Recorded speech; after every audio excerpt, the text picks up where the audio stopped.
Layering. Layering की जब हम बात करते हैं, बालों की लेयर्स, खाने में केक की लेयर्स, बिरयानी की लेयर्स, लेकिन स्किन केयर में लेयर्स की बात तो डर्मेटोलॉजिस्ट के ज़हन में सबसे पहले आती है।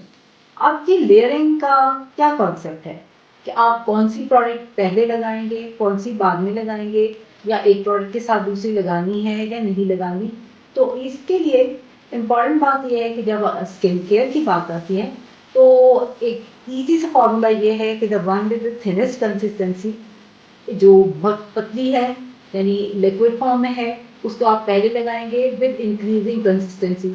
जैसे जैसे थिक होती जाती है आप उसके बाद इस सीक्वेंस में यूज कर सकते हैं। इस तरह बताऊं कि जैसे आपने फेस वॉश किया है, क्लेंजर यूज किया, उसके बाद टोनर लगाएं।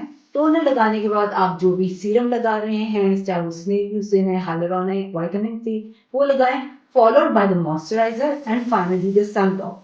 अब लेयरिंग में ये भी पूछा जाता है कि कौन सी चीजें जिनको कंबाइन नहीं कर सकते। अगर आप कोई ऐसा सीरम लगा रहे हैं जिसके अंदर फ्रूट एसिड, जिनको AHA BHA भी कहा जाता है, वो थोड़ा सा स्किन के लिए ड्राइनेस क्रिएट करने वाला इरिटेंट इफेक्ट रखता है। सिमिलरली रेटिनॉल के साथ भी इसी तरह के इफेक्ट आते हैं। तो इस तरह की चीजों को आप इकट्ठा कंबाइन नहीं कर सकते। Same with vitamin C, at time it can produce irritation in certain type of skin. तो आप इन चीजों को साथ में कंबाइन ना करें। अब रेटिनॉइड के पॉइंट ऑफ व्यू से अक्सर लोग सैंडविच टेक्निक की बात करते हैं।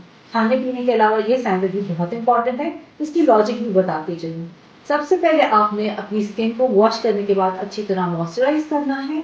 उसके बाद रेटिनॉल लगाना है, followed by another layer of moisturiser. और ये यूजुअली नाइट टाइम पे ही होता है, क्योंकि रेटिनॉल कॉज सन सेंसिटिविटी और इनको डे टाइम पे आप नहीं लगा सकते।